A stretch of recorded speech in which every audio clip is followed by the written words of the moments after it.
আমার রাসূল বলেন, সাহাবীরা, কাল কিয়ামতের ময়দানে তোমরা যদি আমাকে কোথাও না পাও, তিন জায়গার যে কোনো এক জায়গায় পেয়ে যাবে।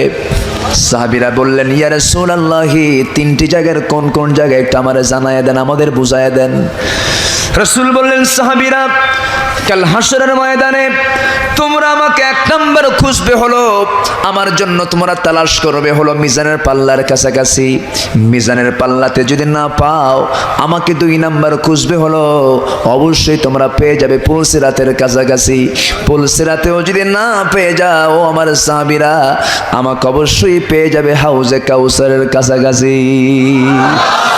হাউজে কাউসারে আমার সঙ্গে তোমারও যদি সাক্ষাৎ হয়ে যায়, জান্নাতের পেয়ালা দিয়া, সেই জায়গা থেকে আমি জান্নাতের পেয়ালা দিয়া হাউজে কাউসার থেকে পানি তুলে নেব, তোমাকে আমার বরকতি হাতে পান করায় দেব, জন্মের মতো তৃষ্ণা নিবারণ হয়ে যাবে, আমি তুমি মিলে একসঙ্গে জান্নাতে চলে যাব। নবীর সুপারিশ ছাড়া কোনো উপায় আছে? আসতে বলবেন, উপায় আছে? রাসূলকে যারা কটূক্তি করেছ, রাসূলকে নিয়ে যারা বাজে মন্তব্য করেছ, তারা এখনো যারা বাংলার মাটিতে অবস্থান করছে, আমাদের দাবি হলো সবার আগে এদের ফাঁসি নিশ্চিত করে এদেরকে জানাজা না দিয়া কুত্তা বিলাইয়ের খাদ্য বানায় দুনিয়া থেকে বিদায় করা দরকার। এ মতের পক্ষে রাজি আছেন কারা কারা?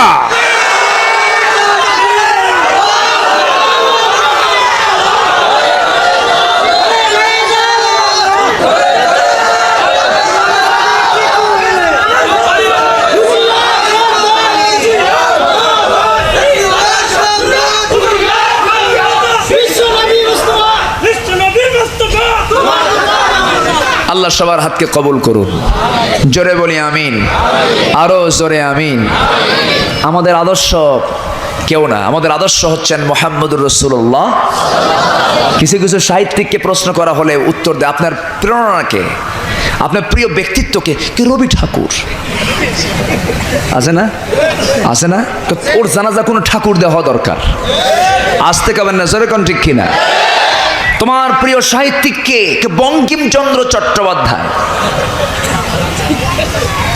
তোমার মুখ থেকে এই জাতীয় মন্তব্য বের হওয়া উচিত নয়, তুমি মুসলমান। আমার প্রিয় ব্যক্তিত্ব হচ্ছেন মুহাম্মদুর রাসূলুল্লাহ। মুহাম্মদুর রাসূলুল্লাহ।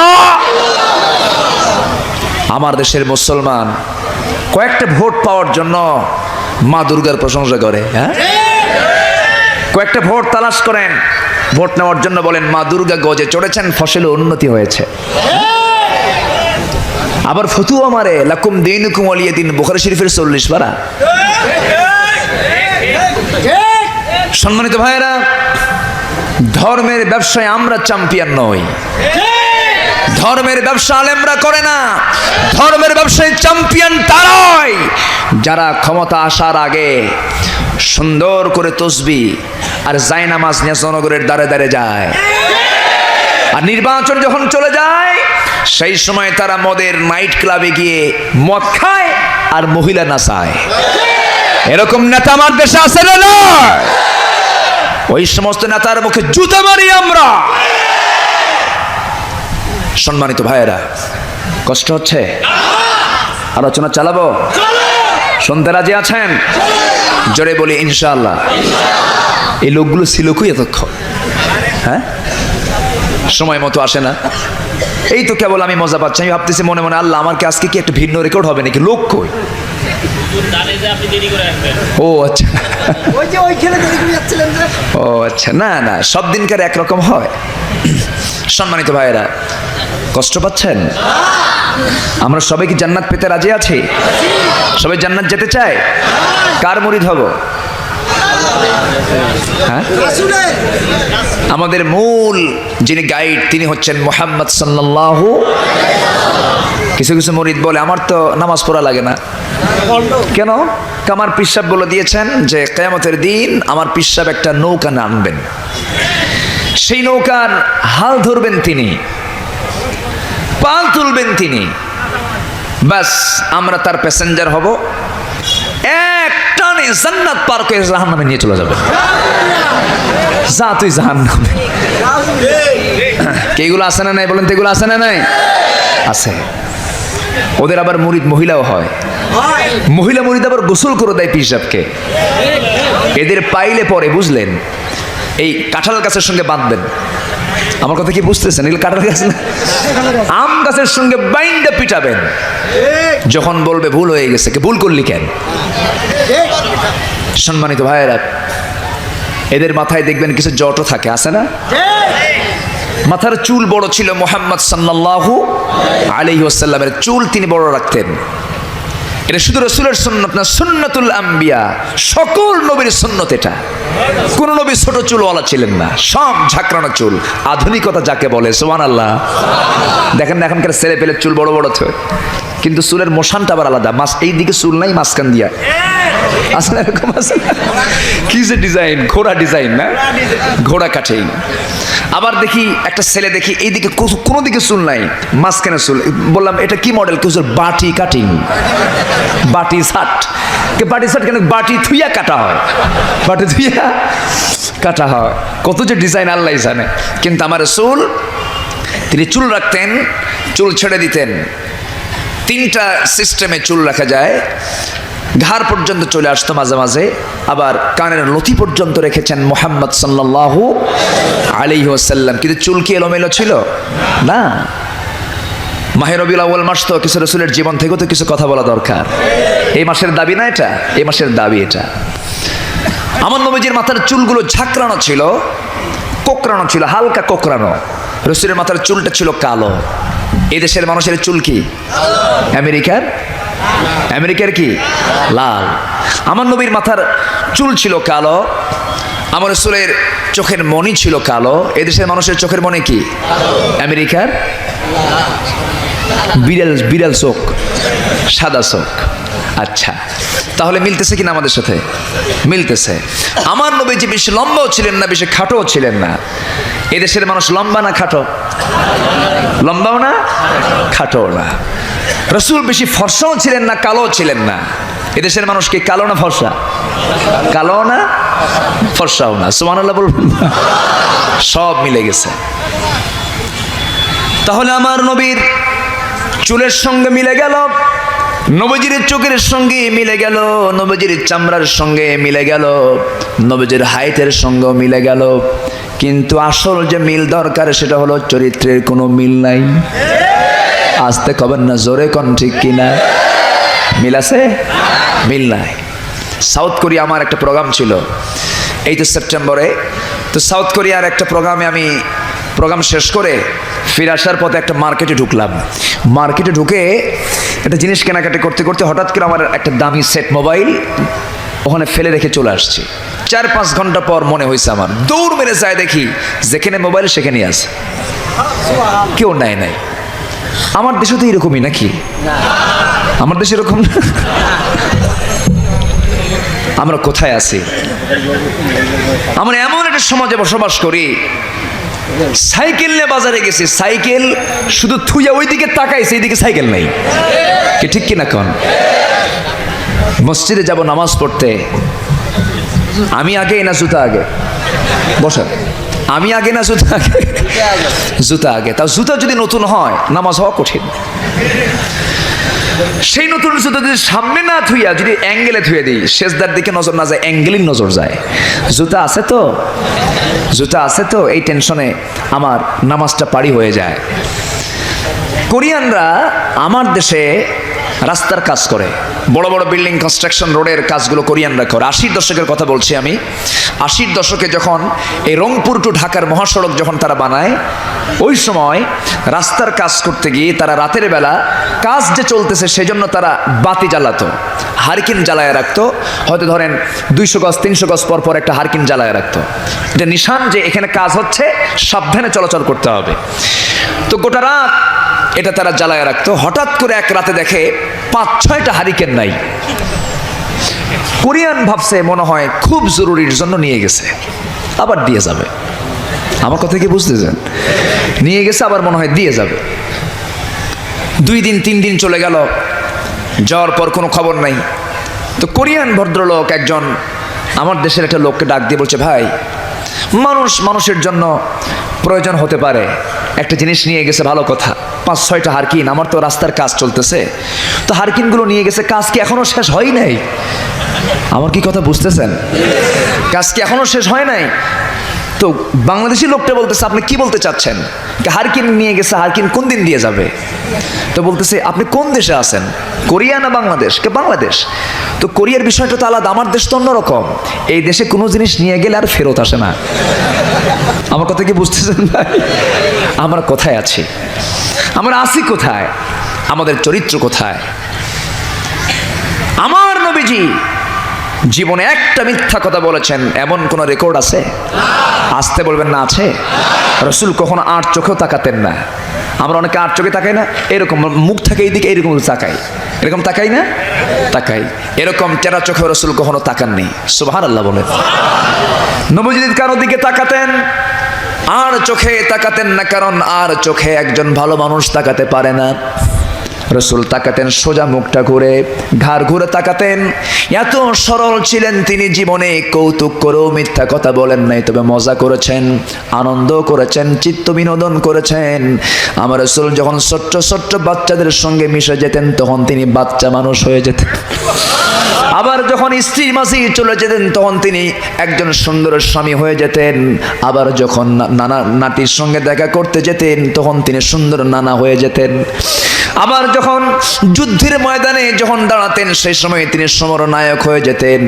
এমন কোন মডেল নেই, এমন কোন চরিত্র নাই যা আল্লাহ পাক আমার রাসূলকে দান করেন নাই। জোরে কোন সুবহানাল্লাহ।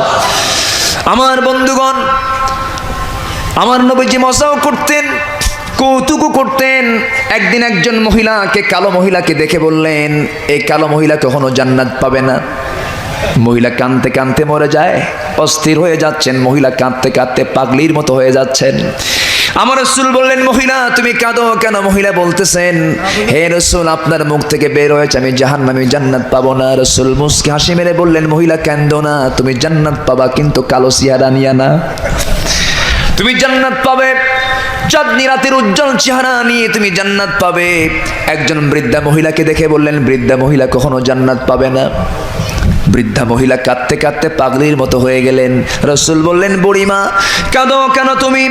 মহিলা বলতেছেন, বুড়িমা বলতেছেন, আপনার মুখ থেকে বের হয়েছে, আপনার জবান তো সত্য জবান, আমি জাহান্নামে চলে যাব। রাসূল বলেন, ও বুড়ি, কে বলেছে তুমি জান্নাত পাবে না? জান্নাত পাবে, কিন্তু বুড়ি হয়ে নয়, ষোড়শী হয়ে। জোরে বলেন সুবহানাল্লাহ। আমার নবীজি মজাও করতেন। নবীজি একদিন খেজুর খাচ্ছেন, খেজুর খাচ্ছেন, সাহাবে কেরামকে নিয়ে একই প্লেটে বসেছেন, একই ডিশের মধ্যে বসেছেন, সবাইকে নিয়ে রাসূল খেজুর খাচ্ছেন। আমার রাসূল খেজুর খান, আর বিচিগুলো, আটিগুলো সামনে জামাই বসা জামাই আলীর সামনে রেখে দেন। আমার রাসূল খেজুর খান, বিচিগুলো জামাই আলীর সামনে রেখে দেন। আমার নবীজির খেজুর খাওয়া শেষ হয়ে গেল, সবাই খেজুর খাওয়া শেষ করলেন। রাসূল মজা করে বলছেন, সাহাবীরা আমরা সবাই খেজুর খেলাম, দেখো আলীও খেজুর খেলো, দেখো আলীর সামনে কতগুলো বিচি, সব খেজুর আলী একাই খাইছে। আমার নবীজির কথার জবাবে হযরত আলী বললেন, ভাইরা আমার, রাসূল যে মন্তব্য করেছেন এটা 100% সত্য। আমি বেশি খাই, আমার বেশি খাওয়াটা মানায়, কারণ আমি হলাম আসাদুল্লাহিল গালিব, শ্রেষ্ঠ একজন বীর বিজয়ী মুক্তিযোদ্ধা। আমি একজন বিজয়ী যোদ্ধা, আমি একজন মুজাহিদ, আমার বেশি খাওয়াটা মানায়।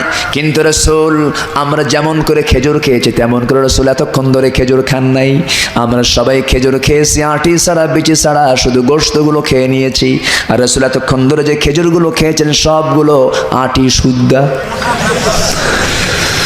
হযরত আলী বললেন, তিনি যে বিচি সহ যে খেজুরগুলো খেয়েছেন তার বড় প্রমাণ হলো তার সামনে একটা আটিও নাই। সুবহানাল্লাহ বলবেন। আমার রাসূল কিন্তু হাসি খুশি মানুষ ছিলেন, সবার সঙ্গে মিশে যেতেন, সবার সঙ্গে মিশে মিশে কথা বলতেন, হাসি খুশি থাকতেন। আমার নবীজি ছোট্ট ছোট্ট বাচ্চাদের কিয়ামতে এত সময় দিতেন, সব খেলাধুলা ছেড়ে দিয়া ছোট্ট ছোট্ট বাচ্চারা আমার নবীর সঙ্গে খেলাধুলা শুরু করে দিত। আমার রাসূল ছোট বাচ্চাদের খুব প্রিয় ভাজন ছিলেন। নবীজি জুমার খুতবা দেন, জুমার খুতবা দেওয়ার অবস্থায় আমার নবীজির কলিজার টুকরা হুসাইন রাদিয়াল্লাহু তাআলা আনহু নবীর সামনে আসতে চাচ্ছেন, কিন্তু আসতে পারছেন না। লম্বা জুব্বা, এত লম্বা জুব্বা পরছেন যে জুব্বার কাপড়ের সঙ্গে পেঁচ লেগে বারবার পড়ে যান। রাসূল অবলোকন করলেন, দেখতে পেলেন ওয়াজিব খুতবা ছেড়ে দিয়া হুসাইনকে কোলের মধ্যে করে প্রথম কাতারে বসায় দিলেন। আমার নবীজি ছোট্ট বাচ্চাদের খুব প্রিয় ভাজন ছিলেন, আবার বউদের সঙ্গে যখন মিশে যেতেন খুব মিশে যেতেন। আমার রাসূল খুব মজা করতেন তাদের সাথে। হুসাইন রাদিয়াল্লাহু আনহুর সঙ্গে ঘন্টার পরে ঘন্টা সময় দিয়েছেন। হযরত আয়েশা বলেন, আমি নবীর চাইতে দীর্ঘ প্রায় 40 থেকে 45 বছরের ছোট ছিলাম, কিন্তু রাসূল আমাকে যে প্রেম উপহার দিয়েছেন, মহব্বত দিয়েছেন, এমন উপহার আমি কারো কাছ থেকে পাই নাই। হযরত আয়েশা বলেন, আমার রাসূল আমাকে এত পরিমাণ ভালোবাসতেন যে আমার হক আদায় করতে কখনো বলতেন না। আমার নবীজি একদিন বসে আছেন দুই স্ত্রীর সামনে বসে থেকে খুব কোমল ভদ্র বিনম্র আচরণ রাসূল ছিলেন। বসে থেকে দুজনের সঙ্গে কথা বলছেন। কথা বলতে বলতে একজন স্ত্রী রাসূলকে লক্ষ্য করে বলছেন, ইয়া রাসূলুল্লাহি, আপনি আমাকে একটু কম দেন, ওকে একটু বেশি দেন। রাসূল বলেন, তুমি কার বিরুদ্ধে অভিযোগ করো? আমি তো বিশ্ব নবী, আমি ইনসাফ কায়েম করার জন্য দুনিয়াতে এসেছি, আমি দুজনকে সমান দিয়েছি। স্ত্রী বলছেন, ইয়া রাসূলুল্লাহি, না আপনি আমাকে সমান দেননি, ওকে বেশি দিয়েছেন, না আমি সমান দিয়েছি, না আমি বেশি, আপনি বেশি দিয়েছেন, না আমি সমান দিয়েছি। রাসূল মনে মনে চিন্তা করলেন, মেয়েরা তো বাঁকা হাড়ে তৈরি, যা বলে বলুক, আমি এখন চুপ। আল্লাহু আকবার বলবেন। আমার নবীজি কোনো পাল্টা জবাব দিলেন না, মাথা নিচু করে আসেন, কোনো জবাব দিলেন না। কারণ মেয়েরা যখন বলতে থাকে থামে নাকি? আসতে কবেন না, থামে নাকি? শুধু বলতেই থাকে। যখন বুড়ি খেপে, বুড়ার আর কোনো চান্স নাই।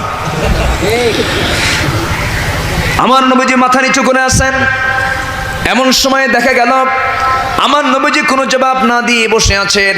হযরত ওমর ফারুক রাদিয়াল্লাহু আনহু নবীর দরজায় এসে নক করলেন, ইয়া রাসূলুল্লাহি, আমি ওমর, দরজাটা খুলুন। আমার নবীর সামনে দুজন স্ত্রী বসে থাকা ছিল। দুইজন স্ত্রীর কানে যখন সংবাদ চলে গেছে ওমর ফারুক আসতেছেন, ভয়ে পালায় অন্য করে আশ্রয় নিয়েছে তারা। আমার নবীজি মুস্কি মুস্কি হাসি মারলেন, দরজার কাছে চলে গেলেন, দরজা খুললেন, সালাম বিনিময় হয়ে গেল। রাসূল সালামের জবাব দিলেন, কিন্তু মুস্কি মুস্কি হাসেন। ওমর ফারুক মনে মনে চিন্তা করলেন, আরে আমার বুঝি কোনো ভুল হয়ে গেছে মনে হয়, রাসূল সেজন্য হাসতেছেন। এবার বলছেন, ইয়া রাসূলুল্লাহি, আমি যেন কোন ভুল করে ফেললাম, আপনি কেন মুস্কি মুস্কি হাসেন? রাসূল বলছেন, ওমর রে, তোমার কোনো ভুল হয় না, আমার হাসার কারণ হলো বউ হলো আমার আর ভয় করে তোমার। আল্লাহু আকবার বলবেন না? আমার হলো বউ ভয় করে তোমার। মানে ওই দুজন স্ত্রীর ভিতরে একজন স্ত্রী ছিলেন হযরত ওমর ফারুকের মেয়ে হাফসা রাদিয়াল্লাহু তাআলা আনহা। তিনি ভয়ে পালায় দৌড়ে অন্য করে আশ্রয় নিয়েছেন। দুজন স্ত্রী একসঙ্গে জবাব দিয়ে বলতেছেন, ইয়া রাসূলুল্লাহি, আপনি হলেন কোমল ভদ্র বিনম্র অত্যন্ত সাদা মনের স্বচ্ছ মনের মানুষ, আপনার সঙ্গে আমরা কথা বলে জুত পাই, আরাম পাই, কিন্তু ওমর হলো দারুণ কড়া মার্কা, খালি হাত আগে চলে। কি আগে চলে? হাত আগে চলে। আমার নবীজি এইরকম করে সবার সঙ্গে মিশে যেতেন। আমার বন্ধুগণ, তার সিরাত নিয়ে, তার চরিত্র নিয়ে যদি আলোচনা হয় শেষ হবে নাকি? আসতে বলবেন না, শেষ হবে নাকি? আমার বন্ধুগণ, অতএব সকল চরিত্রের মুখে আমরা কালিমা লেপন করে দিয়া, মোহর মেরে দিয়া আমরা এমন একটা চরিত্র গ্রহণ করব যে চরিত্রের সার্টিফিকেট দুনিয়ার কেউ দেয় নাই, যে চরিত্রের সার্টিফিকেট দিয়েছেন আরশের মালিক মহান রব্বুল আলামিন। জোরে কোন সুবহানাল্লাহ। আমার নবীর সার্টিফিকেট কে দিয়েছেন? আল্লাহ রাব্বুল আলামিন বলেন, নুন ওয়াল কলামি ওয়া মা ইয়াসতুরুনা মা আনতা বিনি'মাতি রাব্বিকা বিমাজনুন ওয়া ইন্না লাকা লাআজরান গায়রা মামনুন ওয়া ইন্নাকা লাআলা খুলুকিন আযীম। জোরে বলুন আল্লাহু আকবার। নবী হে, আপনাকে যে যা বলে বলুক, আপনার কোনো মন খারাপ করার দরকার নাই, চিন্তা আনার দরকার নাই। আপনাকে পাগল বললে আপনার কোনো টেনশন নাই। আমি আল্লাহ রাব্বুল আলামিন আপনাকে যা দিয়েছে পৃথিবীর কেউ আপনাকে তা দেয় নাই। আমার নামের শেষে আজিম শব্দটা আপনার নামের শেষে আজিম লাগায় দিয়েছে। জোরে কোন সুবহানাল্লাহ। আপনি হলেন সুমহান চরিত্র অধিকারী। আল্লাহ রাব্বুল আলামিন রাসূলকে সান্ত্বনা দিয়ে বহু আয়াত দিয়েছেন। যা অন্য কোনো পয়গম্বরকে দেওয়া হয় নাই।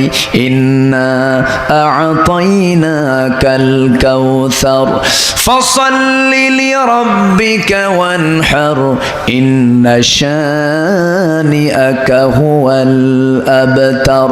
হে রাসূল, আমি আপনাকে হাউজে কাউসার দান করেছি, আমি আপনাকে সম্মান দিয়েছি, তাজিম করেছি। অতএব আপনার কাজ হলো, এই জায়গায় আল্লাহ পাক রাসূলকে দুইটা কাজ করতে বলেছেন। কয়টা বলেন? দুইটা কাজ। এক নাম্বার হলো আপনি করবেন কি, আপনি নামাজ পড়ুন, আপনি কোরবানি করুন। আপনি নামাজ পড়বেন, আপনি কোরবানি করবেন। আপনার কোনো চিন্তা না। আপনাকে যারা বলে লেস কাটা, তারাই হচ্ছে প্রকৃত লেস কাটা নির্বংশ। জোরে কোন আল্লাহু আকবার, আরো জোরে আল্লাহু আকবার। রাসূলকে গালমন্দ করেছে, তার জবাব কে দিয়েছেন? আসতে বলবেন না, কে দিয়েছেন? আল্লাহ শিখায়া দিচ্ছেন আমার হাবিবকে, আমার রাসূলকে যদি কেউ গালি দেয়, দেখো দুনিয়ার মানুষ আমি যেমন করে তার পাল্টা জবাব দিয়ে দিয়েছি। কোরআন শরীফের ভিতরে আবু লাহাব গালি দিয়েছে, সূরা লাহাব নাজিল করেছি। আবু জেহেল গালি দিয়েছে, আমি সূরা কাউসার নাজিল করে দিয়েছি। অতএব তোমাদের রাসূলকে কেউ যদি গালি দেয়, তোমরা তাদেরকে ওই রকম করে গালি দিয়ে দাও। আসতে খাবেন না সেরকম, ঠিক কিনা? রাসূলকে যারা গালি দিল, ওদের যারা বিচার করলো না, আমার বিশ্বাস ওদের রক্তের মধ্যে আবু জেহেলের রক্ত প্রবাহমান। আসতে খাবেন না সেরকম, ঠিক কিনা?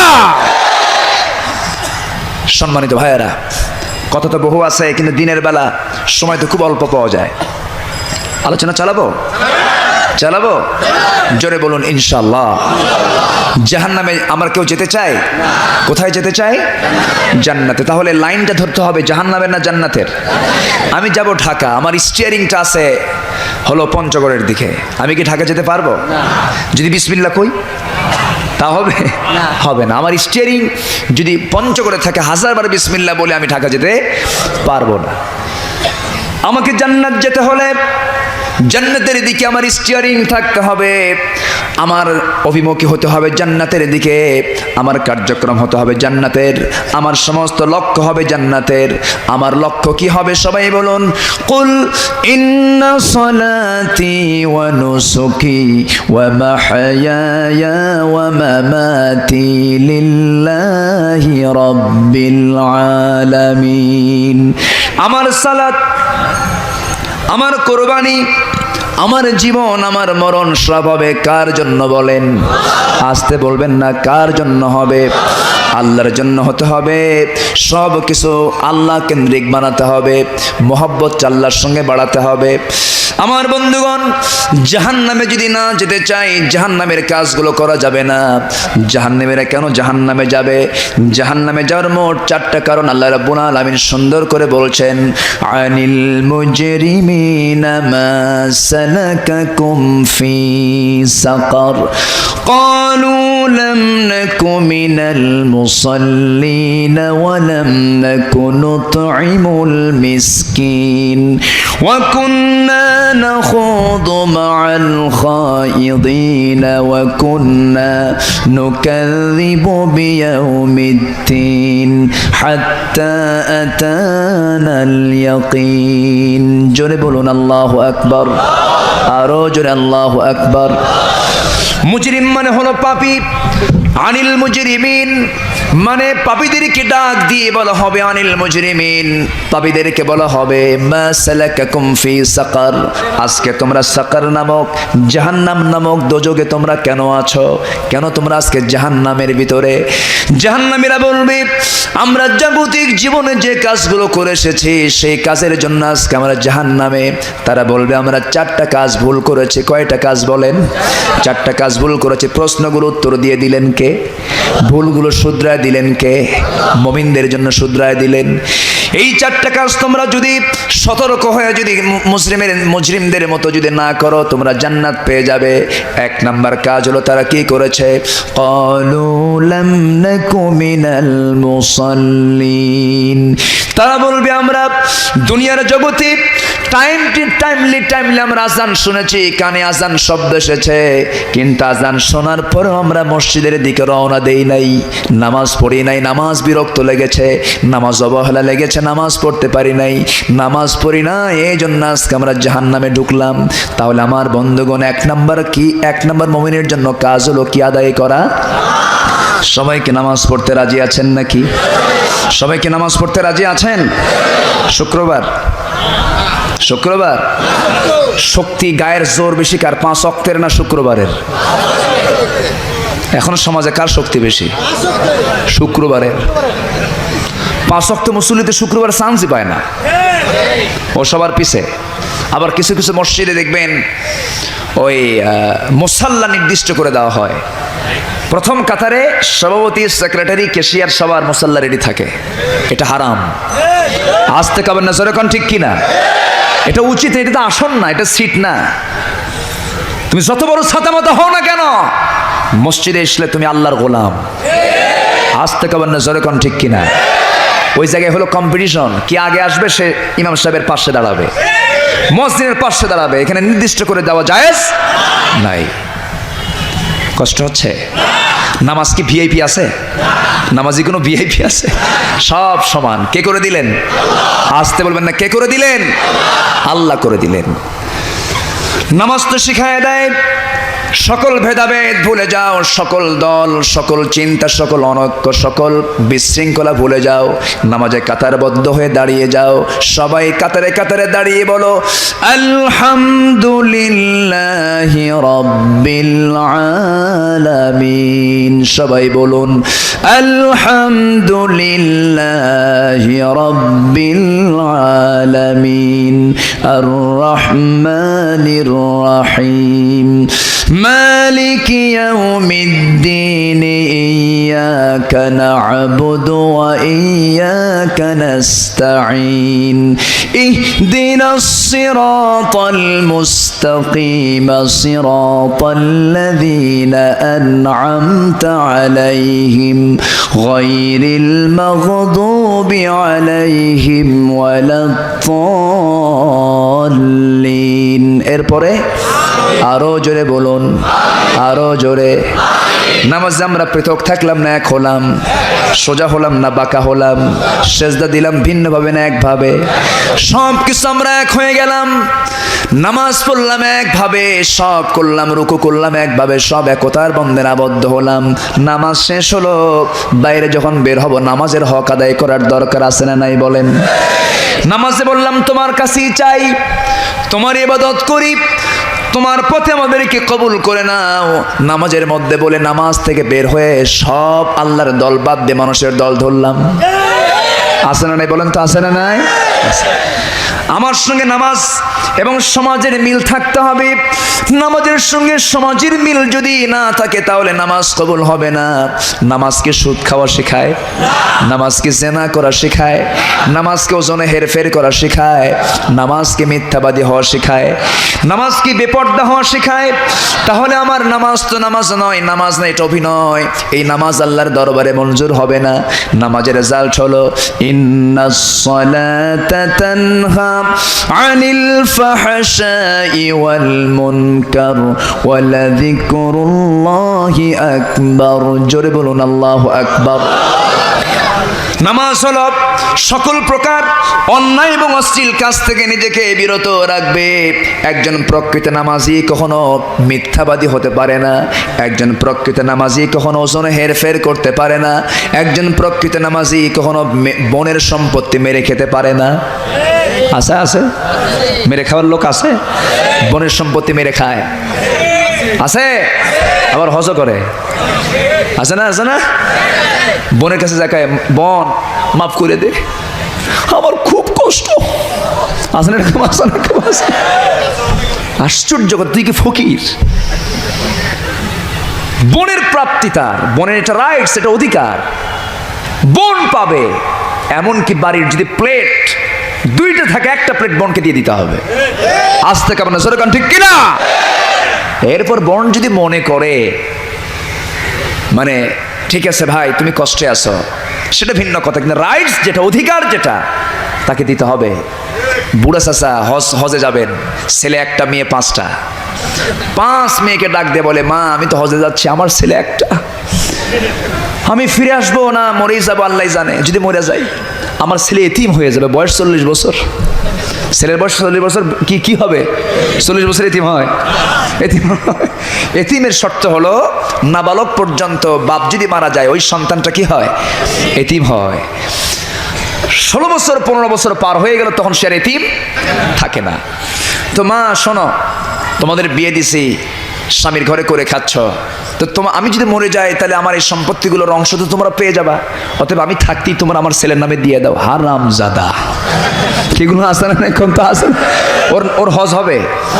ওই বুড়ার হজ হবে? হবে না। আমি কিন্তু মারাত্মক একটা কথা আজকে প্রসঙ্গ তুললাম, সমাজ এটা বড় একটা ব্যাধি। এটা মেয়ের সম্পত্তি ছেলের নামে দলিল করে দেয়, হাজি সাহেব আপনার হজ হবে না, হবে না, হবে না। আজ থেকে আমার নজরে ঠিক কিনা? এটা ছেলের দিকে টান কেন? রসুলের টান ছিল ছেলের দিকে বেশি না মেয়ের দিকে বেশি? রসুলের টান ছিল ছেলের দিকে বেশি না মেয়ের দিকে বেশি? আজকের মহিলারা টান রসুলের দিকে বেশি না নায়কের দিকে বেশি? হ্যাঁ, আমার মা আজকে রসুলের চরিত্র ভুলে গেছে, রসুলের কথাগুলো ভুলে গেছে। মা, আপনার চেতনার পরিবর্তন করুন, আপনার অধিকার ইসলাম দিয়েছে। আল্লাহু আকবার বলেন, যেরকম আল্লাহু আকবার। মেয়েদের আজকে পর্দা আছে? আসতে বলবেন, মেয়েদের পর্দা আছে? পর্দা নাই। তবে হ্যাঁ, আল্লাহ পাক মেয়েদেরকে সম্পত্তি বাবার কাছ থেকে কম দিয়েছেন। ছেলে যদি 2 বিঘা পায়, মেয়ে পায় কয় বিঘা পায়? 1 বিঘা। ছেলে যদি 10 বিঘা পায়, মেয়ে পায় কয় বিঘা? 5 বিঘা। তাহলে তো কমে গেল, তাহলে তো মেয়েদের অধিকার মনে কম দেওয়া হলো নাকি? না। একজন মহিলা যত জায়গা থেকে পায়, একজন পুরুষ কিন্তু তত জায়গা থেকে পায় না। পেয়ে যায় স্বামীর কাছ থেকে, ভাইয়ের কাছ থেকে, ছেলের কাছ থেকে, এরকম করে 3 থেকে 4টা খাত থেকে একজন মহিলা পান।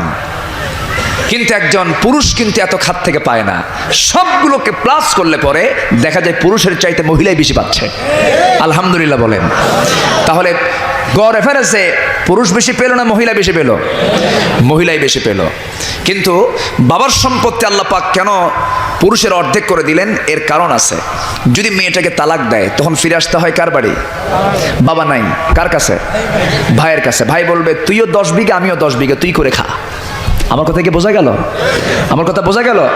যখন দেখবে না আমার বোন বিপদে পড়েছে, আমার বোন ও 5 বিঘা, ও যদি আমার ভাই হতো, তখন তার প্রতি একটা সফট কর্নার আসবে কি আসবে না? আসবে। আল্লাহর আইনের ভিতরে অবশ্যই রহমত আছে না নাই? আসতে বলবেন না, আছে না নাই? আছে। আজকে আইন সংশোধন করতে গিয়ে বলা হয় যে আইনকে পরিবর্তন করে পুরুষের মতো সমান সম্পত্তি মেয়েদেরকে দেওয়া হোক। জুতা পেটা করা দরকার এদেরকে। আসতে কেমন না সেরকম ঠিক কিনা? তাই যদি হয় পুরুষের ব্রেনের সেল আর মেয়েদের মাথার ব্রেনের সেল কি একরকম? পুরুষের ব্রেনের সেল হলো 49টা, মেয়েদের ব্রেনের সেল 39টা। কম হলো কয়টা? বুদ্ধি বেশি কার? কি করলাম? তাহলে বুদ্ধির দিক থেকে মহিলার চাইতে বুদ্ধি বেশি কি পুরুষের? এটা কে দিয়েছেন? আসতে বলবেন না, কে দিয়েছেন? গায়ের শক্তি মহিলার বেশি না পুরুষের বেশি? সাহসের দিক থেকে মহিলা বেশি না পুরুষ বেশি? পুরুষ বেশি। কিন্তু আমরা অত্যন্ত ধন্য যে আমরা পুরুষ নেতৃত্ব না পেয়ে আজকে নারী নেতৃত্ব পেয়েছি। হ্যাঁ, খুব ধন্য না আমরা? খুব খুশি। ঠিক ঠিক এটা। আচ্ছা, পৃথিবীতে একজন নবীন মহিলা ছিলেন, এমন কোন নজির আছে? আজ থেকে নজির আছে? পৃথিবীর কোন মসজিদে যদি মহিলা নামাজ পড়ে, নামাজ হবে? আসতে বলবেন না, হবে? যদি মহিলাদের নেতৃত্ব যদি ইসলাম অনুমোদন করতো, তাহলে একটা নবী তো অন্তত মহিলা আল্লাহ পাক পাঠাতে পারতেন। পাঠাইছেন না? একটু বুঝতে হবে। হক কথা বলতে গেলে একটু পিঠে লাগবেই, এটা আমার কিচ্ছু করার নাই। সম্মানিত ভাইয়েরা, একটু কান লাগান, একটু মনোযোগ দিয়ে শোনার চেষ্টা করুন। তাহলে পুরুষকে আল্লাহ পাক একটু বেশি দিলেন, জ্ঞানও বেশি দিলেন, ব্রেনের সেল বেশি দিলেন, মেয়েদেরকে কম দিলেন। কিন্তু এটা কম মানে এতে অধিকার তাদের কম নয়। আল্লাহ পাক পুরুষের চাইতে মেয়েদের অধিকার বেশি দিয়েছেন, মর্যাদা বেশি দিয়েছেন। যেরকম সুবহানাল্লাহ। জান্নাত মায়ের পায়ের নিচে, যেরকম সুবহানাল্লাহ। আর পুরুষের পায়ের নিচে কি? এই তো জুতা। আসলে জুতাই তো, তাছাড়া কিচ্ছু নাই। ওজে আল্লাহ পাক মেয়েদের অধিকারটা বেশি দিয়েছেন। যেরকম আল্লাহু আকবার। এখন আল্লাহ পাক কেন দিলেন কম আর বেশি? একটা উদাহরণ দিলে স্পষ্ট হয়ে যাবে। বলবো? হযরত আলী রাদিয়াল্লাহু আনহুর সময় 2 জন মহিলা একই ঘরে একই বিছানায় ঘুমন্ত অবস্থায় আল্লাহর কি ফয়সালা, দুজন সন্তান সম্ভব ছিলেন, পেটে বাচ্চা ছিল।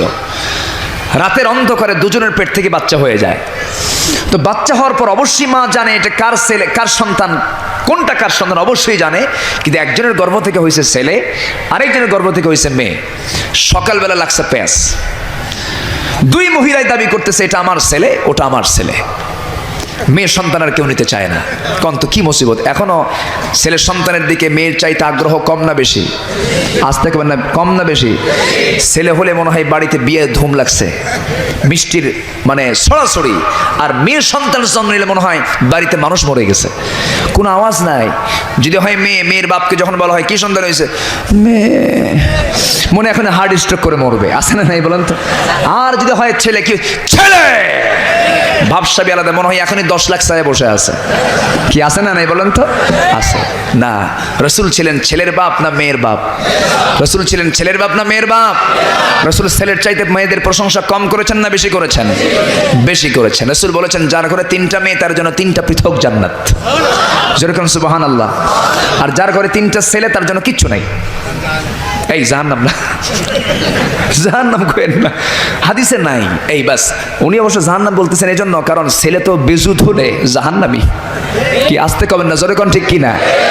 সম্মানিত ভাইয়েরা, সম্মানিত বন্ধুগণ, তো এই দুই মহিলা এই দাবিদার যখন হয়ে উঠলো, কেউ তো আর এটা প্রমাণ করতে পারতেছে না। দুইজন মহিলাই চরম গন্ডগোল লাগছে, হযরত আলীর দরবার পর্যন্ত চলে গেল।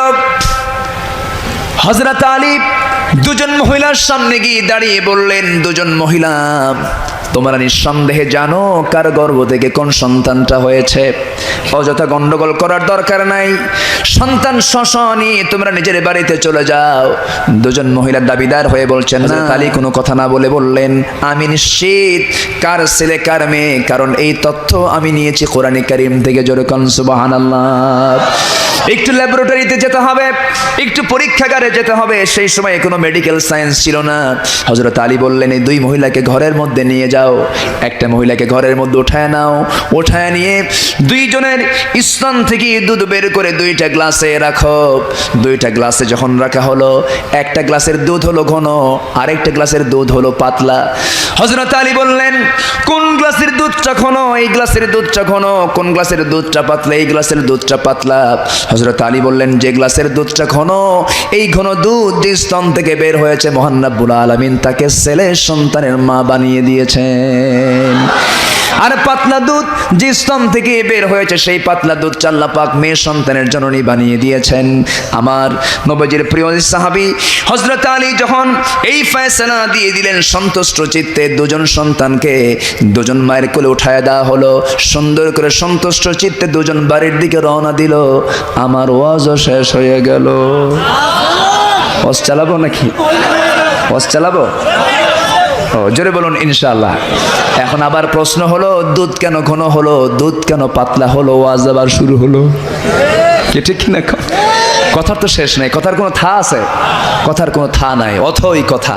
কোরআন শরীফের আলোচনার তো কোনো অফুরন্ত কথা। আল্লাহু আকবার, জোরে কোন আল্লাহু আকবার। মা আপনাকে এত অধিকার ইসলাম দিল, আপনি সেই ইসলামকে আপনি মানলেন না। আগের যুগের মহিলাদের চরিত্র কি আর আজকের যুগের মহিলাদের চরিত্রটা কি?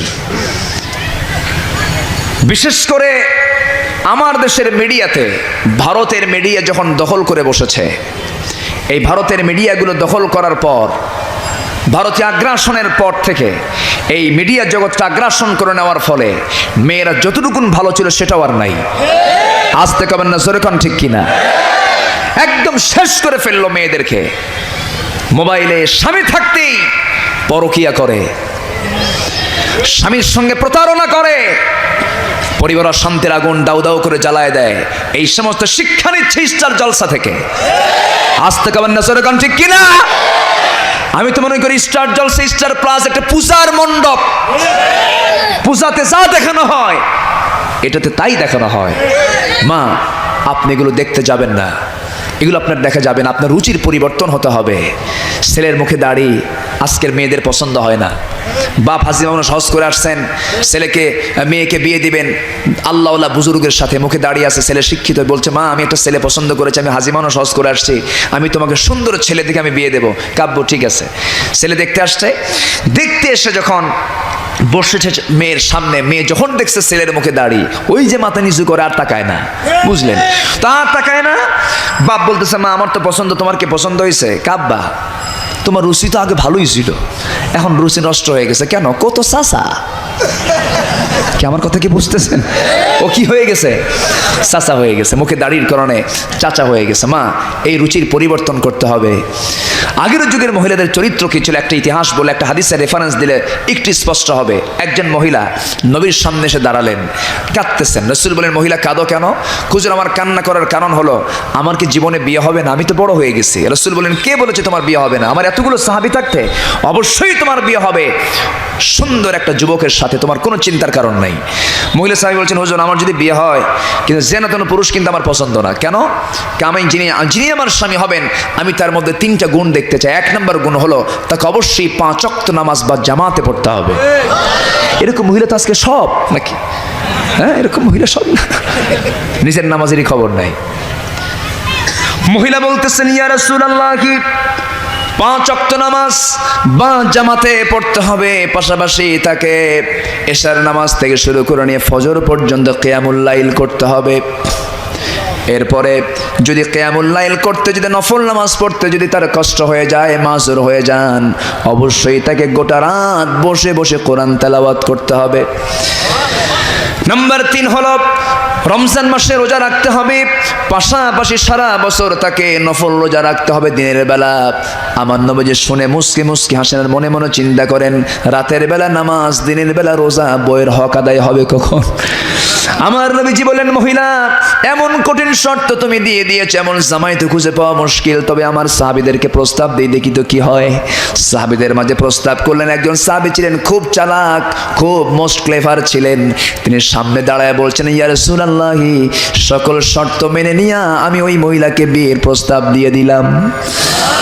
ওই সাহাবী রাজি হয়ে গেলেন, বিয়ে সম্পন্ন হয়ে গেল। বিয়ে হয়ে যাওয়ার পর মাস 6 পরে এসে মহিলা নবীর সামনে এসে দাঁড়ায় আছেন, ভগ্ন হৃদয়ে, ভাঙ্গা হৃদয়ে দাঁড়িয়ে আছেন, কোনো মুখে কোনো হাসি নাই, কান্নার ছাপ দেখতে পেলেন। রাসূল বলছেন মহিলা তুমি কাঁদো কেন? মহিলা বলছেন ইয়া রাসূলুল্লাহ আপনার পরামর্শে বিয়ে হলো, যার সঙ্গে আমার বিয়ে হয়েছে তিনি আমার স্বামী, যে 3টা শর্ত নিয়ে আমাকে বিয়ে করেছেন 3টা শর্তের কোনো শর্ত তিনি পূরণ করেন নাই। আমার রাসূল বললেন কি বলো তুমি? আমার সাহাবী হয়ে এমনটা আচরণ তো করার কথা নয়, তুমি আমার সাহাবী, তোমার স্বামী আমার সাহাবী, বিচার যেহেতু তুমি ডাকতে বসেছ, বিচার প্রার্থী হয়ে এসেছ, বিচার তো করবো আমি এক পক্ষের কথা শুনে নয়, 2 পক্ষের কথা শুনে আমাকে বিচার করতে হবে। তোমার স্বামীর মুখ থেকেও শুনতে হবে, তোমার মুখ থেকেও শুনতে হবে, এটা হলো সঠিক বিচার। আর যে বিচারে এক পক্ষের কথা শুনে রায় দিয়ে দেয় সেটা কি সঠিক বিচার হতে পারে নাকি? আমার দেশের কিছু কিছু বিচারের গুলো আছে না নাই বলেন, কোনো পক্ষই লাগে না, অটো রায়। আসতে কোন কেন জোরে কোন ঠিক কি না? এটা করা যাবে না। ওয়াকিমুল ওয়াজনা বিল কিসত ওয়ালা তুখসিরুল মিজান, ওজনটাকে সঠিক করো, বিচারটাকে মজবুত করো।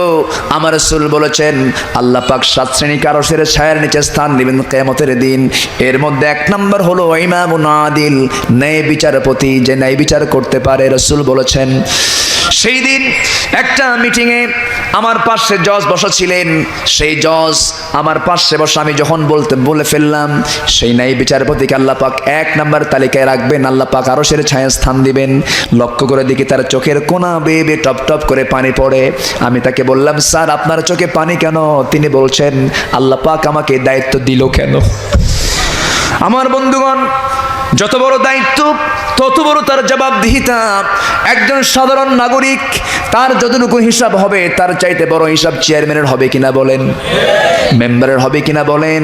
আর সেই চেয়ারম্যান হওয়ার জন্য মারামারি করে, গ্রুপিং করে, তোরে বাবু আমি কি আসে না নেই বলেন তো।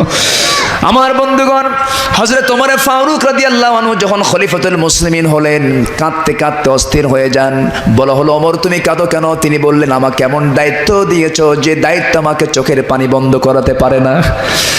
আমার বন্ধুগণ আমার প্রিয় দিনী ভাইরা, একটু কান লাগান, মনোযোগ সহকারে শুনুন, আমার মায়েরাও মনোযোগ সহকারে শুনুন।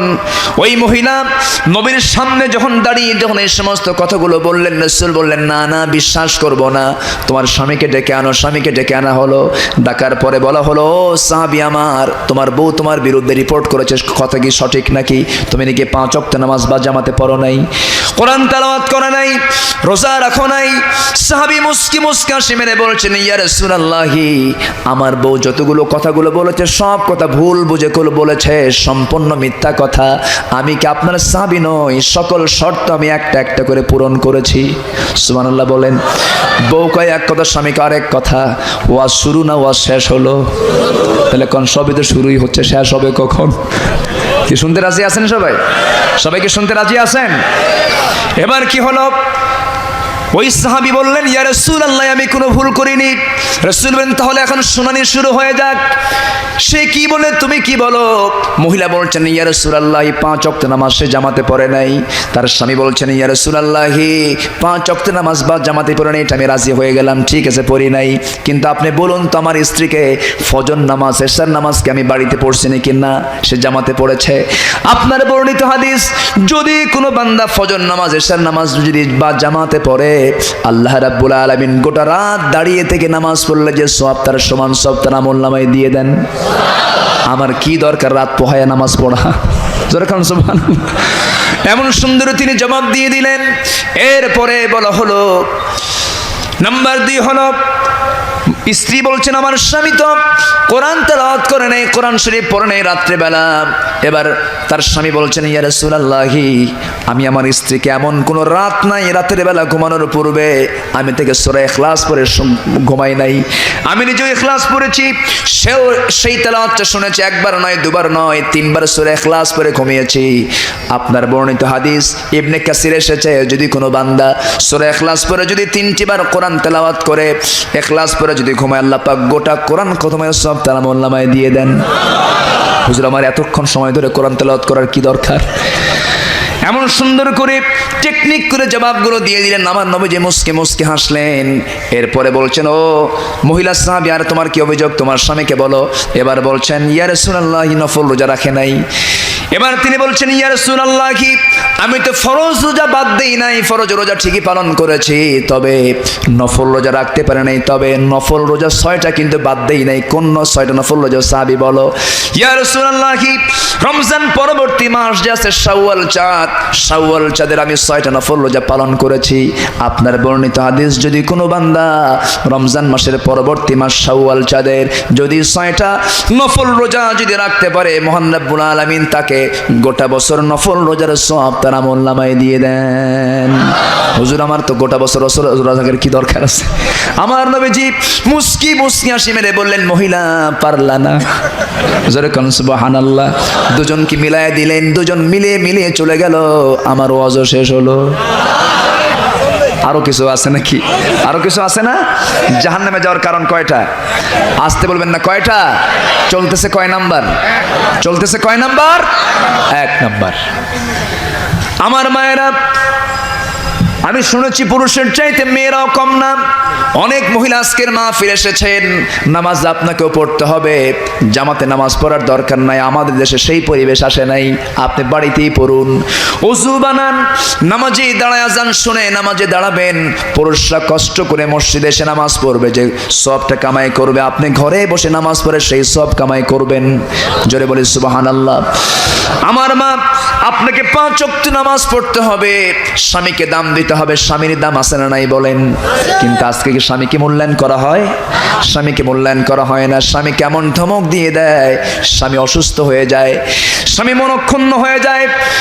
অথচ আমার দাদির মুখে কখনো দাদার মুখে গালি দিতে আমরা শুনি নাই। সম্মান দিতেন, শ্রদ্ধা করতেন। দাদি কম শিখেছেন, কম পড়েছেন, কিন্তু তার মধ্যে আদব ছিল। আজকে ভাবির এলেম বেশি, আজকে ভাবির ডিগ্রি বেশি, কিন্তু যত বেশি ডিগ্রি তত বেশি বেয়াদব। আসতে কোন জোরে কোন ঠিক কিনা? এত বড় বেয়াদবি করে আমার মেয়েরা, আমার মায়েরা কেন এগুলো করে? এর মূল কারণ হলো কোরআন থেকে তারা কাছে না দূরে বলেন? আমার নবীজি একদিন পাহাড়িয়া এলাকায় দিয়ে হাঁটতেছেন, একটা পাহাড়িয়া উট এসে রাসূলকে সেজদা দিচ্ছে। সাহাবীরা বললেন, ইয়া রাসূলুল্লাহ, কি আমাদেরও মন চায় উট যেমন আপনাকে সম্মানজনক সেজদা দিল, আমরা আপনাকে সেজদা দিয়ে দেই। রাসূল বলেন, সাহাবীরা, এই পৃথিবীতে একজন মানুষ আরেকজন মানুষকে কখনো সেজদা দিতে পারে না, এটা সম্পূর্ণ হারাম। তবে এই সিস্টেম যদি থাকতো মানুষ মানুষকে সেজদা দেওয়া, তাহলে প্রত্যেক স্ত্রী তার স্বামীকে সকাল সন্ধ্যা সেজদা দিত। এই ভক্তি, এই সম্মান, এই শ্রদ্ধা আমার মা আপনার মধ্যে থাকতে হবে, অবশ্যই পয়দা করতে হবে। স্বামী একটু কালো, বউ একটু ধলা, মন কষাকষি আছে না নাই বলেন? আসতে কনকন আছে না নাই? কিন্তু আপনার স্বামী কালো, আপনার স্বামী খাটো, আপনার স্বামী বেশি মোটা, আপনার স্বামী বেশি চিকন, আপনার স্বামী একটু অন্ধ, কথা বলো স্পষ্ট করে, একটু পাগলার মতো, কিন্তু কে করে দিয়েছেন বলেন? আসতে বলবেন না, কে করে দিয়েছেন? আল্লাহ করে দিয়েছেন। আপনি সুন্দরী, আপনার রূপ ভালো হয়েছে, আল্লাহ পাক আপনাকে ভালো রূপবতী বানিয়েছেন, আপনাকে অনেক সুন্দর দান করেছেন, কিন্তু বিয়ের জুড়ি যখন মিলে গেছে আপনাকে মেনে নেওয়া উচিত। কারণ বান্দাটা কার বলেন? আপনি আদম সন্তানকে সম্মান দিবেন, ওয়ালাকাদ কাররামনা বানি আদম, আদম সন্তানকে সম্মান দিলে পরে আল্লাহ আপনাকে সম্মান দিয়ে দিবেন। আপনাকে শ্রদ্ধার চোখে দেখতে হবে। স্বামী কালো, বউ ধলা, দেখবেন মাঝে মাঝে গন্ডগোল লাগলেই বলে, এই তোমার সাথে আমার যে বিয়ে হয়েছে, তোর 14 গোষ্ঠীর কপাল ভালো। এরকম খোটা আছে না? এরকম খোটা আছে না? এটা কল বলা যাবে না, এটা বলা যাবে না, এটা বলবেন না আপনি। মা, এটা বলতে পারেন না আপনি, কারণ স্বামী এই সম্মান কে দিয়েছেন? আসতে বলবেন না, কে দিয়েছেন? আল্লাহ দিয়েছেন। আমার মা, আপনাকে এই বিষয়টা অবশ্যই খেয়াল করতে হবে। স্বামী আপনার কালো হোক, ধলা হোক, যদি নামাজি পরিষ্কার হয়ে যায়, আপনাকে অবশ্যই তাকে রেসপেক্ট করবেন, সম্মান করবেন। আসিয়ার দিকে তাকান, আসিয়ার স্বামীটা মুসলিম না কাফের ছিল? কাফের ছিল। কত ধৈর্যের পরীক্ষা তিনি দিয়েছেন। আমার মাদের জন্য একটু না বললে কেমন হয়? মাদের ইসলাম বোঝার দরকার আছে না নাই বলেন? আমার মায়েরা, একজন কালো সাহাবী নবীর সামনে দাঁড়িয়ে বলছেন, ইয়া রাসূলুল্লাহ, আমার কি বিয়ে হবে না? রাসূল বলেন, কেন, তোমার কি হয়েছে হুজুর? আমি এত মেয়ে দেখলাম, কেউ আমারে পছন্দ করেন, আমি কালো মানুষ। রাসূল বলেন, সাহাবী রে, তুমি যখন আমার কাছে যখন এসেছো, তোমার কোনো চিন্তা নাই, তোমার বিয়ে হবে এই মদিনার সবচেয়ে সুন্দরী নারীর সাথে। জোরে কোন সুবহানাল্লাহ। এই কথা শোনার সঙ্গে সঙ্গে সাহাবী, কালো সাহাবীটা রাসূলের কাছে বলছেন, ইয়া রাসূলুল্লাহ, বিয়ে তো হবে, ভালো কথা, বিশ্বাস করলাম, কিন্তু আমি আপনার কাছ থেকে একটু দলিল করে নিতে চাই। রাসূল, দলিল করবা কেমনে, কি করবা? আমি, হুজুর আপনি একটা কাগজে লিখে দেন। আমার রাসূল সুন্দর করে কাগজে লিখে দিলেন। রাসূল বলেন, যাও, এই কাগজখানা নিয়ে, এই চিঠিখানা নিয়ে মেয়ের বাবার কাছে চলে যাও, মেয়ের বাবার কাছে এই চিঠি দিয়ে দিবা, তোমার সঙ্গে তার বিয়ে হয়ে যাবে, তার মেয়ের বিয়ে হয়ে যাবে। সাহাবী চিঠিখানা হাতের মধ্যে নিয়ে মেয়ের বাবার কাছে গেলেন, কোনো কথা বললেন না, শুধু মেয়ের বাবাকে বললেন, এই মেয়ের বাবা, চিঠি পড়ো, ব্যবস্থা করো। আল্লাহু আকবার বলবেন না? মোশানি আলাদা। মেয়ের বাবার নাম হলো ইবনে ওহাব রাদিয়াল্লাহু তাআলা আনহু। ইবনে ওহাব রাদিয়াল্লাহু আনহু চিঠিখানা পড়লেন, চিঠিখানা খুললেন, যখন দেখছেন মিম মুহাম্মদ সাল্লাল্লাহু আলাইহি সাল্লাম, রিসালাতুন আযীমা, সম্মানজনক চিঠি।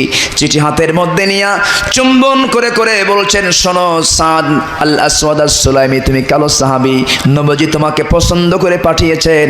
আমি কত বড় মহাদন্য, আমার মেয়ের বিয়ের ব্যাপারে রাসূল চিন্তা করেন, আমার মেয়ের বিয়ের ব্যাপারে তোমাকে পাঠিয়ে দিয়েছেন। অবশ্যই আমার পক্ষ থেকে কোনো আপত্তি নাই, আমার মেয়ের সঙ্গে তোমাকে বিয়ে দিয়ে দেব, কিন্তু সংসার তো আমি করব না, সংসার করবে আমার মেয়ে। আমার মেয়ের অনুমতি ছাড়া আমি তোমাকে কেমনে বিয়ে দেব? তবে আমার বিশ্বাস, আমার মেয়ে আমার কথার বাইরে যাবে না। সুবহানাল্লাহ বলবেন না? এখন কি সেটা আছে নাকি? বাপ বলে, মা, মেয়ে ছেলে দেখছে কি, আব্বা তুমি এই কাজ করতে গেছো কেন? কি ঠিক কিনা বলেন? বাপকে উল্টা হুমকি দিয়ে ফেলে। বাপ বলে, মা, আমি কি তোমার বাবা নই? মেয়ে বলে, বাবা, আমি কি ছোট আছি নাকি? আমার হাত পা কি বড় হয় নাই? আমি পছন্দ করছি কয়টাকে, 1 ডজন দেখছি, একটা পছন্দ। বোঝেন নাই? যেরকম নাউজুবিল্লাহ। কিন্তু এবার ওই সাহাবী কি করলেন, ভিতরেই ঢুকে গেলেন। ভিতরে ঢুকে গিয়া মেয়েকে লক্ষ্য করে যখন বলতে নিলেন, মেয়ের চোখে পানি টলমলো করছে। মেয়ে দেওয়াল ঘেসে ঘেসে সব কথাগুলো শুনে নিয়েছেন। এবার বলছেন, মারে প্রস্তাব এসেছে নবীর পক্ষ থেকে, আল্লাহ রাসূল একটা ছেলে পাঠিয়ে দিয়েছেন, ছেলে কিন্তু কালো, তোমার কি পছন্দ কিনা? মহিলার চোখে পানি, মেয়েটার চোখে পানি টলমলো করছে, হাওমাও করে কাঁদতেছে। বাপ বলছেন, মা বুঝতে পেরেছি তোমার খুব কষ্ট হচ্ছে, তোমার মনে হয় সম্মতি না, আমি তোমাকে বিয়ে দেব না। এবার মেয়েটা মুখ খুলে বলছে, বাবা বুঝতে ভুল করেছে আমার ব্যাপারে, এই জাগতিক জীবনে আমার যদি কোনো বিয়ে হয়, আমার বিয়ে হবে সেই নবীজির পছন্দ করে সেই কালো ছেলের সাথেই।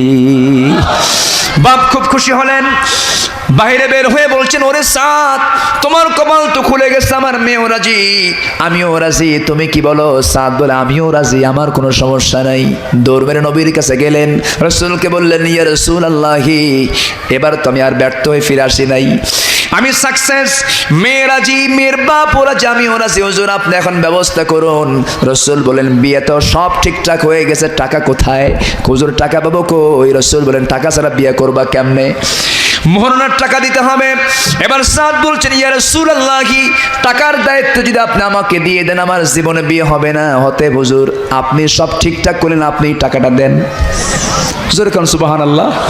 বিশ্বনবীর চরিত্র দেখেন, কত মিশুক ছিলেন, আল্লাহু আকবার। আমার নবীজি বললেন, ও সাহাবী, আমার কাছে তো টাকা নাই, তবে আমার জামাই একটা আছে, দেখি। ওসমান তুমি আমাকে 200 দিরহাম দিয়ে দাও, নোমান তুমি আমাকে 200 দিরহাম দিয়ে দাও।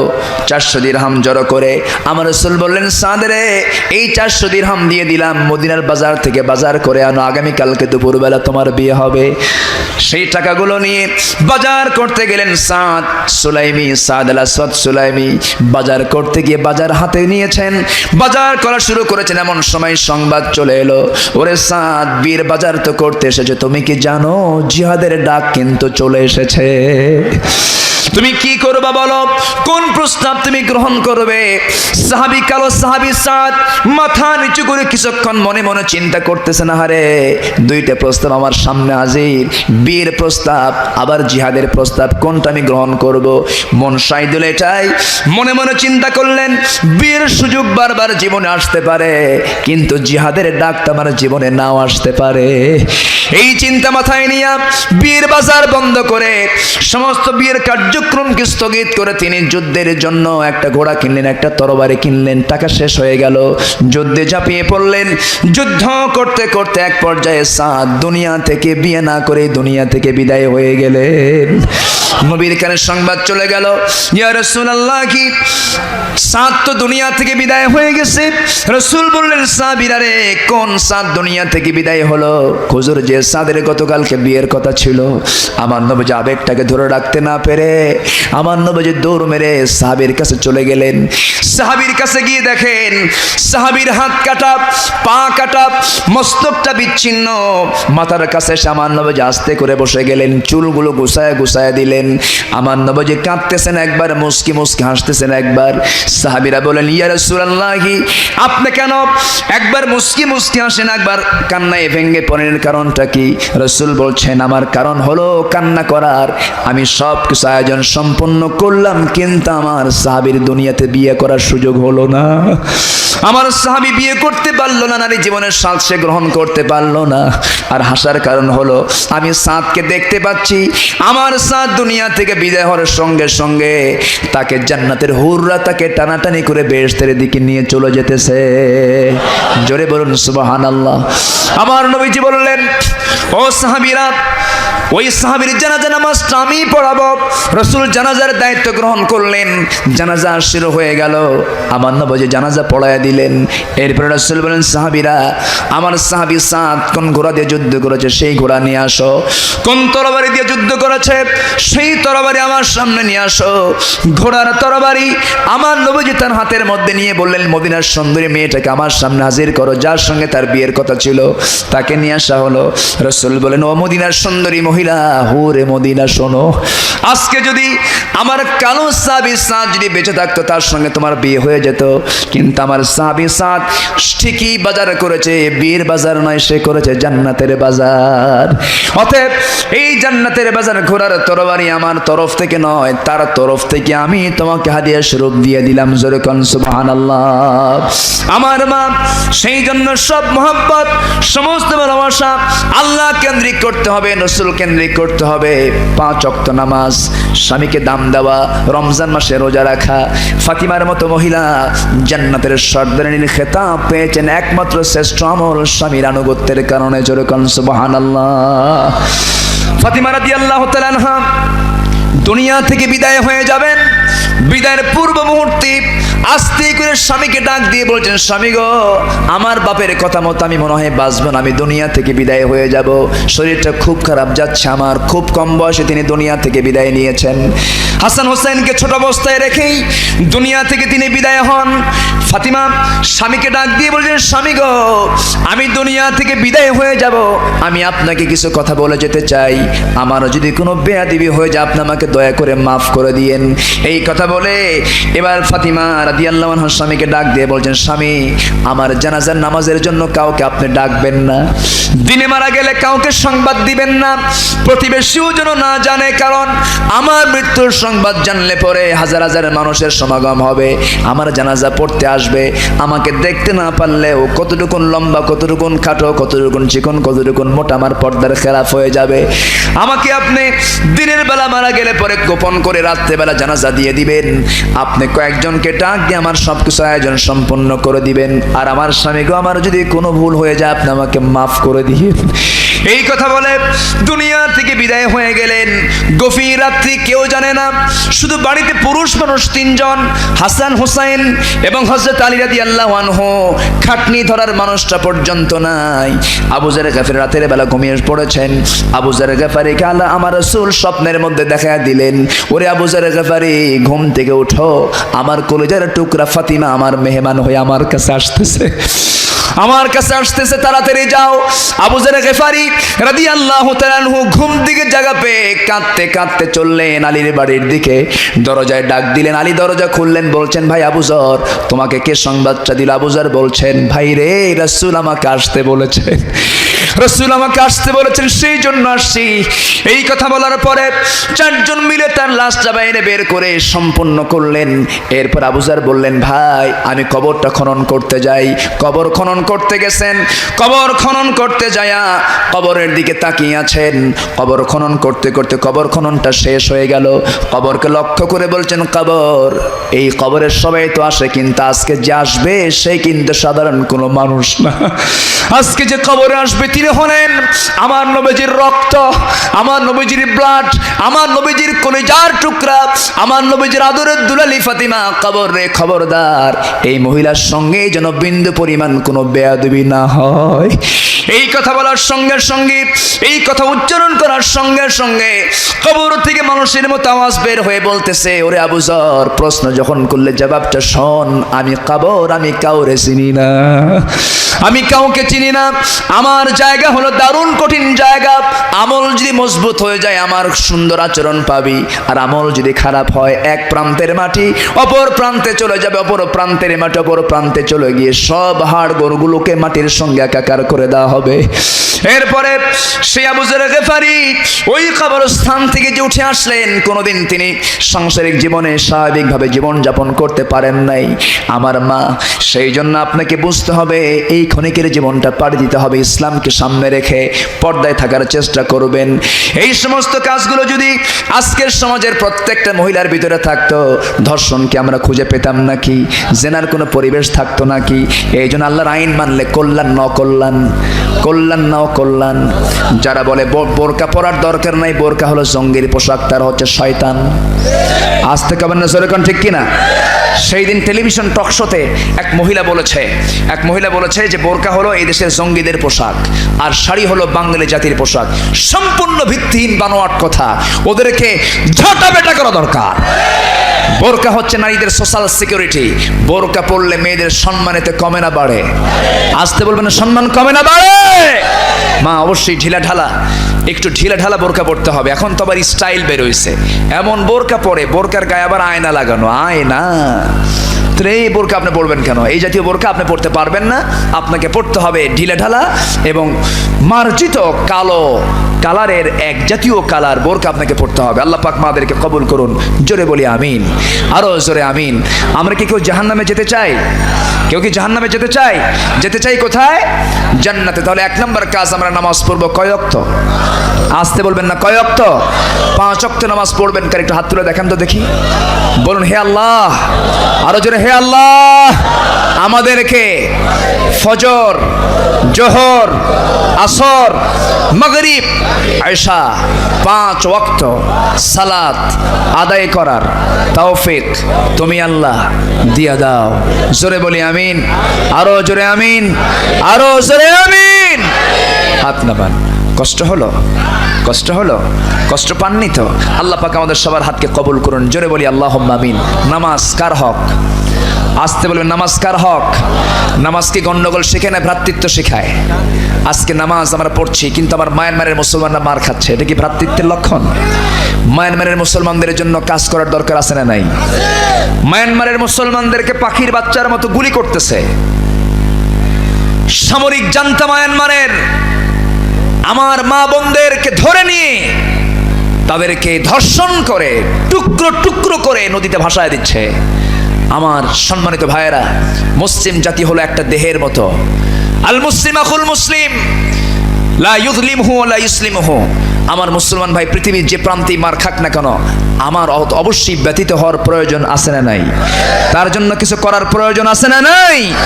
আমাদের দাবি হলো, মায়ানমারের রাখাইন রোহিঙ্গার মুসলমানদের পাশে তো সেই দেশের সরকার নাই, গোটা বিশ্বের মানবাধিকার সংগঠনগুলো চুপচাপ আছে, প্রতিবেশী হলাম আমরা। উচিত তাদের জন্য মুসলমান হিসাবে আমাদের দেশের সীমান্তকে খুলে দেওয়া। আসতে বলবেন না স্লোগান ঠিক কিনা? এই দাবি আমরা করে রাখলাম, কারণ একটা জীবনকে বাঁচাতে হবে। সবার আগে জীবন, সবার আগে কি? সবার আগে কি? জীবন। জীবন রক্ষা করতে হবে। যে একটা মানুষের জীবন বাঁচালো, সেজন্য গোটা পৃথিবীর মানুষকে বাঁচায় দিল। জোরে কান সুবহানাল্লাহ। আল্লাহ পাক সবাইকে বোঝার তৌফিক দান করুন, জোরে বলি আমিন, আরো জোরে আল্লাহুম্মা আমিন। 2-1 করে ওঠার চিন্তা করতেছেন, আমি কি শেষ করে দেব নাকি? ওঠার চিন্তা করে কেন? কেউ উঠবেন না, কেউ উঠবেন না। আজান হয়ে গেছে, আমিও জানি আজান হয়ে গেছে। আর কিছু সময় যদি কথা বলি কষ্ট হবে আপনাদের। এটা কি? এটা কি ঈদগাহ মাঠ না?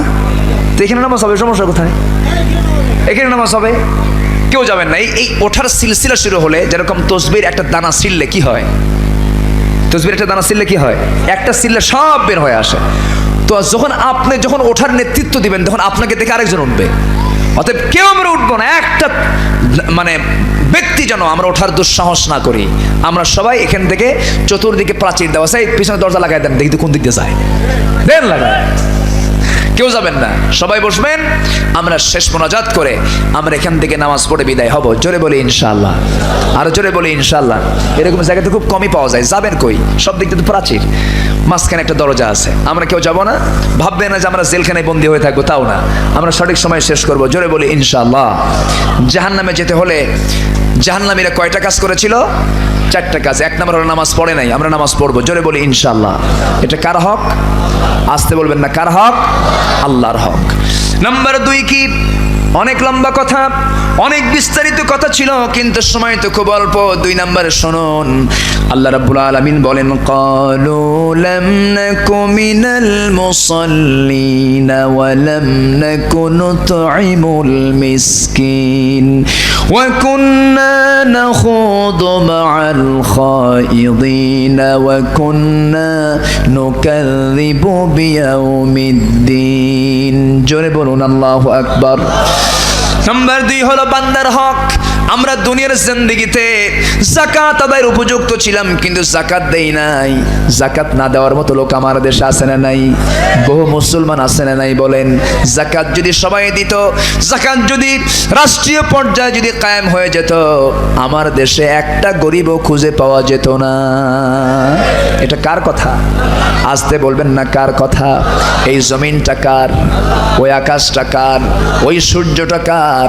এই জমিনের সমস্ত উৎপাদন কে করেন? চাষগুলো কে করেন? অতএব এই জমিন আইনটা দরকার কার? আসতে বলবেন না কার?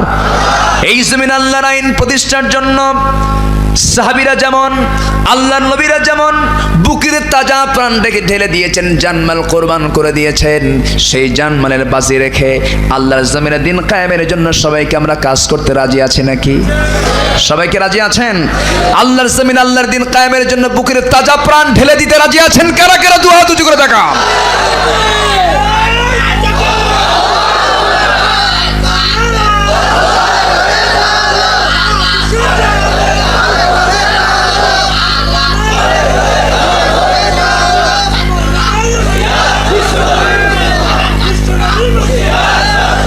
লিল্লাহে তাকবীর। আল কোরআনের আলো, আল হাদিসের আলো। কোরআন হাদিস যেখানে, আমার নেতা তোমার নেতা। লিল্লাহে তাকবীর। আল্লাহ সবার হাতকে কবুল করুন। জোরে বলি আমিন। কষ্ট হলো? কষ্ট হলো? আমরা সুসময় শেষ করার চেষ্টা করব। আমরা শুরু করেছি কিন্তু অনেক আগে, কিন্তু অনেকে আসতে দেরি করেছেন। অনেকে যারা আসতে দেরি করেছেন তাদের কাছে এটা মনে হচ্ছে কি যেন এত অল্প সময় কেন, কিন্তু আমরা যারা বসেছি অনেক আগে তারা টের পাচ্ছে যে একটা সময় আমরা পার করলাম। তো নাম্বার 2, যাকাত আমার দেশে কায়েম হোক। সবাই কি চান? আল্লাহ বলছেন 19 দফা 14 দফার দরকার নাই, 4 দফা কার্যকর করো, আমি আল্লাহ এই সমাজটা জান্নাত বানিয়ে দেব। এটা কার কথা? আল্লাযীনা ইম্মাক্কানাহুম ফিল আরদ আকামুস সালাহ ওয়া আতাউয যাকাত ওয়া আমারু বিল মা'রুফ ওয়া নাহাউ আনিল মুনকার। 4টা কাজ: নামাজ কায়েম করা, যাকাত আদায় করা, সৎ কাজের আদেশ দেওয়া, সৎ কাজের বাধা দেওয়া। আল্লাহ নিজে বলছেন 4টা করবা। ওয়াদাল্লাহুল্লাযীনা আমানু মিনকুম ওয়া আমিলুস সালিহাত লা ইস্তাখলিফান্নাহুম ফিল আরদ। আল্লাহু আকবার। 4টা কাজ। কয়টা কাজ? 4টা কাজ। আমার দেশে জেনা আছে না নাই? এটা কি সৎ কাজ? মদ আছে না নাই? এটা কি সৎ কাজ? ঘুষ আছে না নাই? এটা কি সৎ কাজ? বয়স্ক ভাতা মেরে খাওয়া আছে আমার দেশে? আছে, আছে। রাস্তার কাজ হয়, এই দিক থেকে শুরু হয়, ওই দিক দিয়ে শেষ না হতে এই দিকে পিছ নাই। ঠিক কিনা বলেন? এগুলো কি মেরে খাওয়ার অংশ না? কেন হচ্ছে এগুলো? এগুলোর মূল কারণ হলো আমরা কি সৎ না। এই সৎ মানসিকতা, এই সৎ চিন্তার পরিবেশ তখনই আসবে যখন সৎ নেতৃত্ব সমাজে গড়ে উঠবে। আল্লাহ পাক জাতিকে বোঝার তৌফিক দান করুন। জোরে বলি আল্লাহুম্মা আমিন। আরো জোরে আল্লাহুম্মা আমিন। সম্মানিত ভাইয়েরা, আরো দুইটা কারণ আছে। সবাই শুনতে রাজি আছেন তো? বারবার বলতেছি উঠে যাওয়ার কারণে। কেউ উঠবেন না, সবাই বসুন। যদি কেউ আপনার পাশে থেকে উঠতে চায় জোর করে ধরবেন, আস্তে করে বসায় দিবেন, যাওয়ার কোনো কায়দা নেই। সবাই বসেন। সম্মানিত ভাইয়েরা, আবার অনেকে দেওয়ালের ওই সাইড থেকে দাঁড়ায় শুধু মাথা দেখা যায়। সমস্যা নেই, দেখেন। কিন্তু সবচেয়ে উত্তম হতো যে যদি ভিতরে বসে পড়তেন। আচ্ছা, ডিম মুরগি যে বসে বাতে বোঝেন তো নাকি?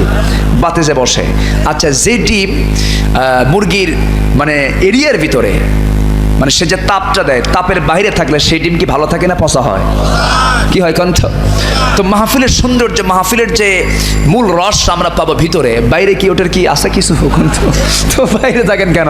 একটু ভিতরে আসা বসার চেষ্টা করুন। আমরা শেষ মোনাজাত করে আমরা এখান থেকে বিদায় হব। জোরে বলি ইনশাআল্লাহ। মাহফিল কমিটি আমাকে অনেক আগেই বলেছেন, বলার সাহসও পাচ্ছেন না। কি করবো বলেন? মাদ্রাসার উদ্যোগে মাহফিল না? মাদ্রাসার উদ্যোগে মাহফিল, মাদ্রাসার জন্য মাহফিল। মাদ্রাসা কোরআন শেখানো হয়, কোরআন পড়ানো হয়।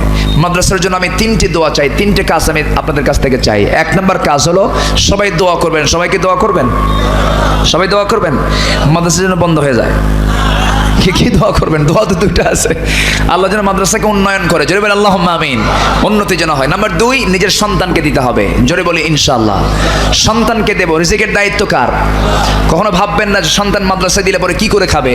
এই চিন্তা আপনার না, এই চিন্তা কার? এই বুক কে দিয়েছেন? এই পেট কে দিয়েছেন? রিজিকের দায়িত্ব কার? আল্লাহ পাকের। এরপর নাম্বার 3 হলো কিছু অর্থ মাদ্রাসার জন্য একটু নিয়মিতভাবে দান করতে হবে। নিয়মিতভাবে কিছু অর্থ মাদ্রাসায় না দিলে পরে আমার দেশ তো সেই দেশ নয়, আমার দেশে এরকম পরিবেশ এখনো সৃষ্টি হয়নি। আমার দেশে একজন ক্রিকেটারের মূল্যায়ন আছে। ক্রিকেট মেরাজ 13টা উইকেট পায়া বিস্ময়কর বালকের রূপ নিল। খুলনায় বাড়ি হলো, ঢাকায় বাড়ি হলো, মঙ্গল গ্রহে অফিস হলো, সব পুরস্কার দেওয়া হলো। আর হাফেজ 30 বার কোরআন মুখস্থ করলো, কসু হলো কসু। তাদের কোনো মূল্যায়ন নাই। আমার দেশের হাফেজ গোটা পৃথিবীর হাফেজকে হারায় দিয়ে প্রথম পুরস্কার ছিনিয়ে আনলো। পুরস্কার দিল মক্কা শরীফের ইমাম আব্দুর রহমান সুদাইসি। আমার দেশের হাফেজ উচিত ছিল মেরাজ, লক্ষ মেরাজ একদিকে, এক ক্রিকেটার একদিকে, লক্ষ ক্রিকেটার একদিকে, আর একটা হাফেজ একদিকে। হাফেজের মূল্যায়ন আল্লাহর দরবারে অনেক বেশি। উচিত ছিল তাদেরকে মূল্যায়ন করা। যেরকম ঠিক কিনা?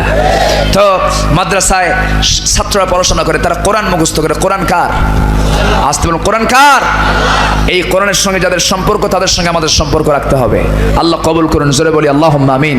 তো আজকে যারা এসেছেন সেই সম্পর্কের ভিত্তিকে মজবুত করার জন্য এতগুলো মানুষ এসেছেন। আমি সবার কাছে উদাত্ত আহ্বান জানাই, এই হাতটা কে দিয়েছেন? এটা হাত উঁচু করে দেখান তো দেখি। দেখেন না, এখন হাতটা দেখা যাচ্ছে কাঁটা চামচের মতো। কাঁটা চামচ না? দেখেন তো, কাঁটা চামচটা দেখতে এরকম না।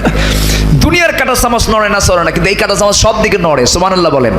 নড়ে, ভালো দিকেও নড়ে, খারাপ দিকেও নড়ে, ভালো কাজেও নড়ে, খারাপ কাজেও। আজকে এই হাত দিয়ে আমরা ভালো একটা কাজ করব, আমরা মাদ্রাসায় দেবো। জোরে বলি ইনশাআল্লাহ। জিকির করুন, যে যা পারেন, চাদর যাবে, সবাই দিবেন। জিকির করেন সুবহানাল্লাহ। কোথায়? আরো জোরে সুবহানাল্লাহ আলহামদুলিল্লাহ। মাদ্রাসার দায়িত্বে নিয়োজিত যারা ছাত্র আছে অথবা কমিটির ভাইরা, ভলেন্টিয়ার যারা আছেন, সবাই চাদর নিয়ে নামেন। যে যা পারেন। উঠবেন না, কে উঠলে কিন্তু খবর আছে। দিবেন না ভালো কথা, কিন্তু ওঠা যাবে না। সবাই বসুন, জিকির করেন সুবহানাল্লাহ।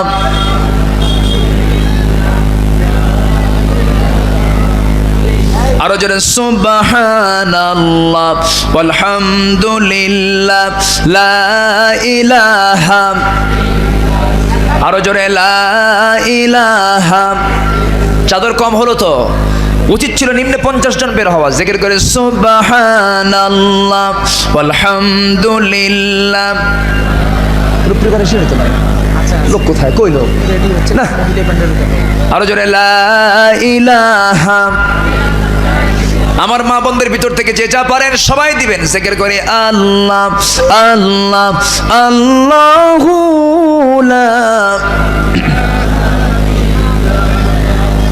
লা ইলাহা লা ইলাহা লা ইলাহা।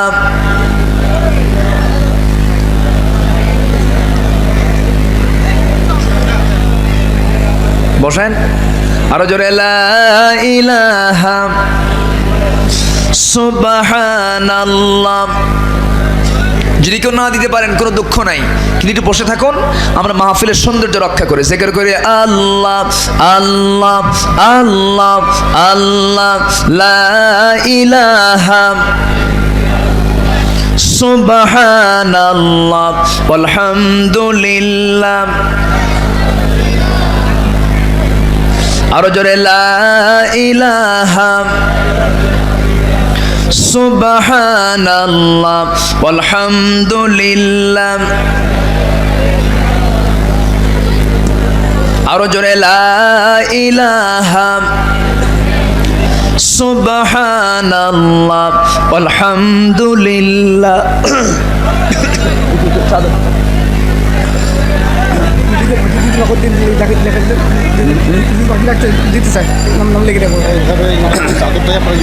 চাদরটা কোথায়?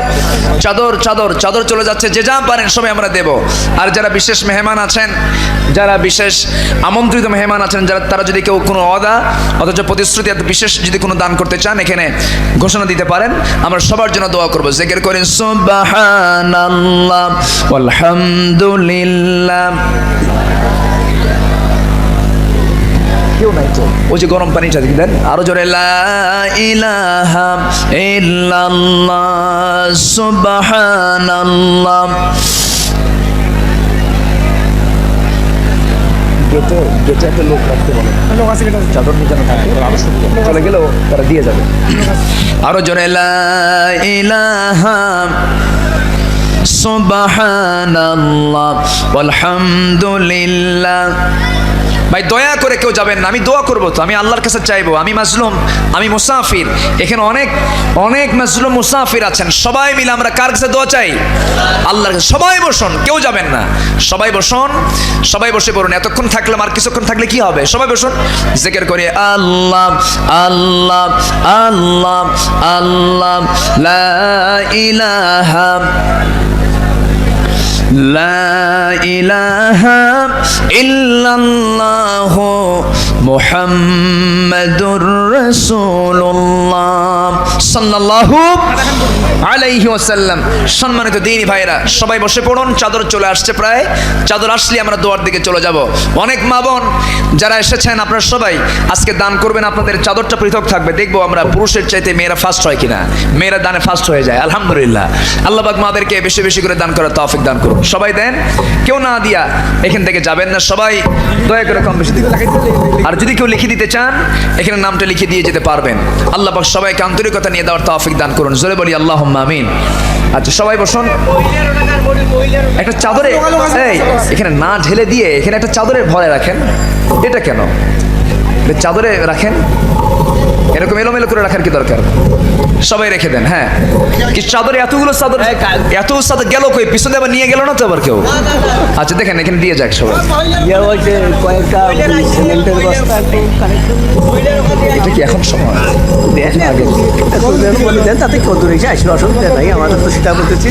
যদি কেউ মানে বিশেষ দান 4,000 5,000 10,000 1 লাখ 2 লাখ 5 লাখ 10 লাখ যদি কেউ দিতে চান, এখানে দিয়ে যেতে পারবেন।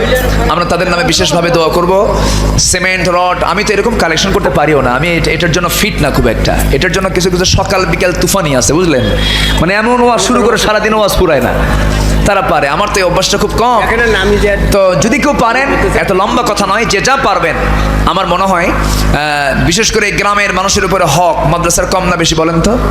এই মাদ্রাসা, এই গ্রামের অধিবাসী কার? একটু হাত তুলে দেখেন তো। এই গ্রামের লোক কারা কার? একটু হাত তুলে। এই গ্রামে বাড়ি কার কার? লোক কোথায়?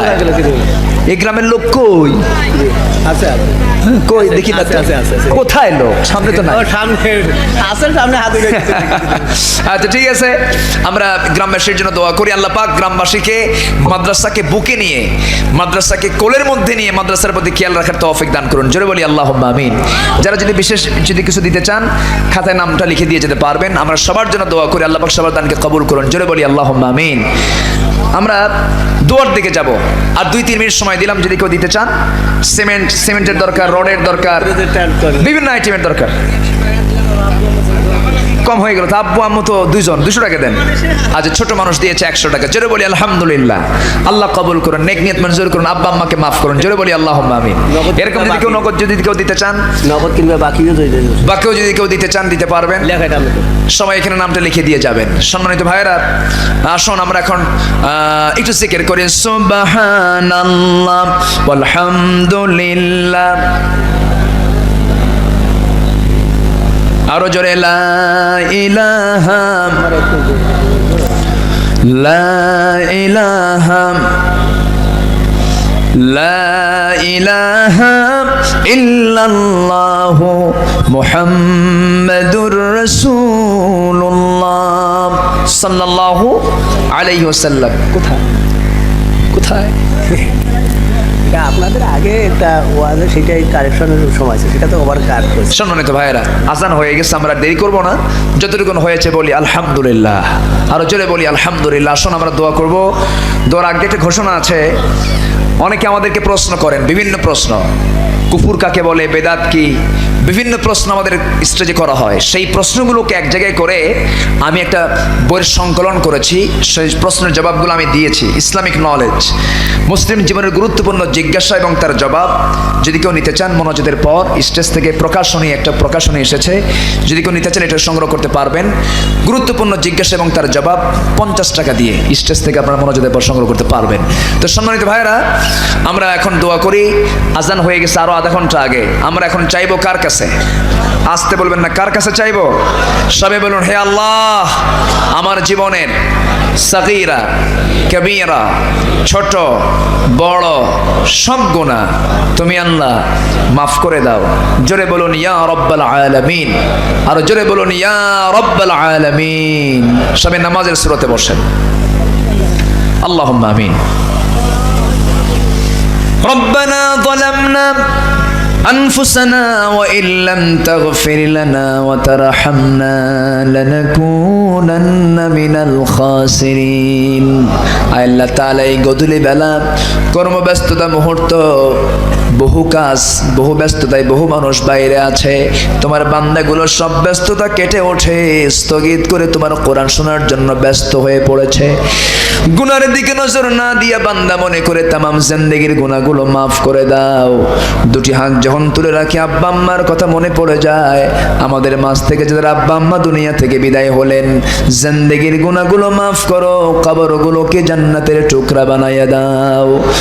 সবাই চক্ষু বন্ধ করে আল্লাহর শেখানো দোয়া পড়ে প্রাণ খুলে সবাই বলুন রব্বির হামহুমা কামা রব্বায়ানি সগীরা, রব্বির হামহুমা কামা রব্বায়ানি সগীরা।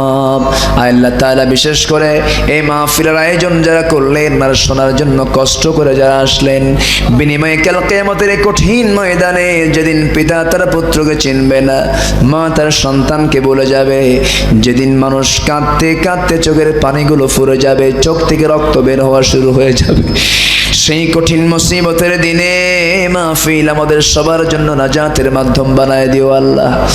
আল্লাহ তাআলা আমার ডানে, আমার বামে, আমার সামনে, আমার পিছনে যত ভাই, আড়ালে যত মা বোন হাত তুলেছেন, যার যা প্রার্থনা তুমি আল্লাহ দয়া করে মঞ্জুর করে নাও, যার যে সমস্যা তুমি আল্লাহ সমাধান করে দাও। আল্লাহ তাআলা মাদ্রাসাকে কবুল করো, শিক্ষক ছাত্র কমিটিদেরকে তুমি আল্লাহ কবুল আর মঞ্জুর করে নাও। এই গ্রামের প্রত্যেকটি ঘরকে ইসলামের দুর্গ বানিয়ে দাও, সবাইকে আল্লাহওয়ালা নামাজি বানায় নাও, বান্দার হক আদায় করার তৌফিক তুমি আল্লাহ দিয়ে দাও। আল্লাহ গো, একদিন তো তোমার দরবারে ফিরে যেতে হবে, ডান হাতে আমলনামা নিজের তৌফিক তুমি আল্লাহ দিয়ে দিও। গোটা পৃথিবীর মুসলমানদের প্রতি তোমার খাস রহমত নাজিল করো, সমস্ত জুলুম থেকে মাজলুমদেরকে বাঁচায়া দাও। আয় আল্লাহ তাআলা, এই দুনিয়াতে কত জালিম, কত প্রতারক, কত খুনি, ধর্ষণকারী, জেনাকারী, ডাকাতরা প্রকাশ্যে ঘুরে বেড়ায়, আর তোমার মোহাম্মতের গোলামগুলো চার শিখের দেওয়ালে কেমনে বন্দি থাকে রে আল্লাহ। তোমার গাবি মদদ নাজিল করো, সমস্ত জুলুম থেকে মাজলুমদেরকে বাঁচায় দাও। আয় আল্লাহ তাআলা, একদিন তো দুনিয়া থেকে বিদায় হয়ে যাব রে আল্লাহ। মূর্তি যখন হবে রে, শহীদি মওত কপালে জুটাইয়া দিও। মূর্তি যখন হবে, ডান হাতে আমলনামা নিয়ে যাওয়ার তৌফিক তুমি আল্লাহ দিয়ে দিও। মৃত্যুর সময় যখন হয়ে যাবে, সুন্দর বাড়ি ছিল টান মেরে ঘর থেকে বের করে দেবে, সন্তানগুলো কাঁদবে, স্ত্রী বলবে স্বামী আমার বলে বলে যাও, আজকে তো বলেও গেলে না। সন্তানগুলো বলবে বাবা আমার জন্য কি আজকে সদাই কিনে আনবা না? আমাকে টেনে হেসে ঘর থেকে বের করে দিয়া শক্ত বিছানায় শোয়া দেবে, জীবনের শেষ গোসলটা হয়ে যাবে, লোকজন দেখে দেখে চলে যাবে রে। কাপড় চোপড় খুলে নিয়ে এমন কাপড় পরাবে, বানাতেও সময় লাগবে না, সেলাই নাই, পকেট নাই, মাথার মধ্যে ঢুকায় দিয়া, মাথায় বাঁধন, পায়ে বাঁধন দিয়া দিয়া জানাজা শুরু হয়ে যাবে, জানাজা শেষ করে ফেলবে, আমাকে তাড়াহুড়ো করে কবরে নিয়ে যাবে রে। আল্লাহ গো, বুঝতে পেরেছি তুমি ছাড়া কোনো বন্ধু আমাদের নাই, কোনো ওলি আমাদের নাই। অন্তিম মুহূর্ত, অন্তিম সময় যখন চলে আসবে, জবানে জারি করে দিও লা ইলাহা ইল্লাল্লাহু মুহাম্মাদুর রাসূলুল্লাহ। আসসালামু আলাইকুম ওয়া রাহমাতুল্লাহ।